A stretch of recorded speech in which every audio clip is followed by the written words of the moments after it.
My name's Stephen Yen. I'm the executive chef at Tao Downtown.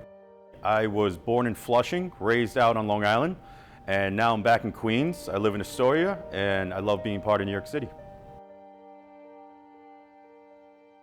Through my training, then I was actually allowed to handle, prepare, portion, and then obviously cook the Japanese Wagyu. And it's one of those things where you have to have a lot of respect for the ingredient, and it's not something that everyone should just be able to jump right into. But I think if you do a little bit of homework and really study and practice on other cuts, you can definitely work your way up to the Japanese Wagyu.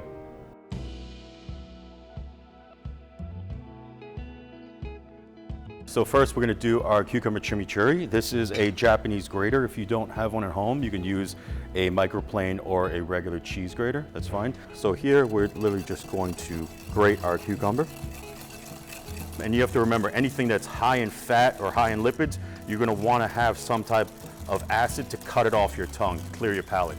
That's why you have pickles on a burger. That's why you have cornichons on a charcuterie board. But that's really what we're going for here as well, to offer you some refreshment to your palate while you are enjoying your Japanese Wagyu. All right, here we have some grated ginger. Is a fish sauce. And here it's gonna bring a lot of umami because it is fermented anchovies. Here, this is yuzu juice, just simply extracted from the yuzu fruit. It's a citrus. It's slightly sweeter than a lemon. This is just going to be our cucumber chimichurri, just to offer you a little bit of refreshment.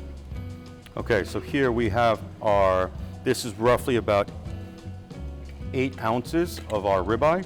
So this is actually your rib eye. This whole piece is from the rib section of the Japanese Wagyu. So here we're just going to simply season it with a little bit of salt, a little bit of cracked pepper. Peppers that will burn at lower temperatures and become bitter, so you will have definitely that train of thought. Here we're using a fresh cracked black pepper, so it's okay. All right, and we're going to place this right on our grill. All right, so here we're starting to smoke. That means a lot of our fat is dripping down.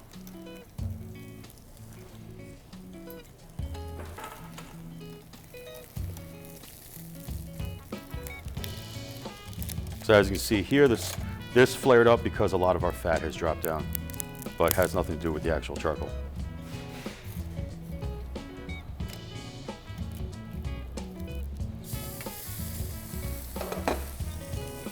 So here, I'm gonna cook this rare because the beef itself is such a beautiful piece of Japanese Wagyu. You can fully eat this raw.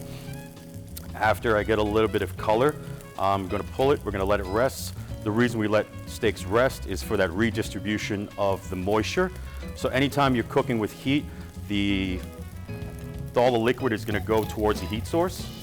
So we're pulling it, allowing it to rest is going to allow all that moisture to redistribute evenly, and that's going to have a little bit of carryover cooking as well. So here, actually, we're ready. So now we are ready to cut into it. So if you take a look, I'm going to cut just across the grain over here.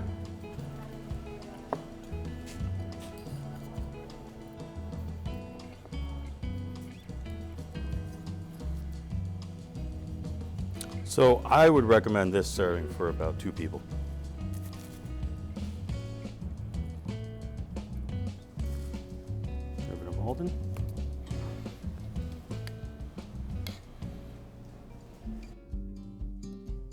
We're using a beautiful sustainable charcoal which burns hotter and longer than any other charcoal we've ever used before. Literally just going to grill it very, very gently over this Prime 6 charcoal, and then I'm going to make a cucumber chimichurri, just to offer a little bit of a palate refreshment with the yuzu in there as well, because I want this Japanese Wagyu to really stand out on its own. Looking at the Japanese Wagyu is almost looking at something that is in your mind unattainable. You're not supposed to touch it. You know, it's something where you feel guilty almost. It's such a beautiful, perfect piece of beef that, you know, you really, really, really take a step back and really have an awe feeling.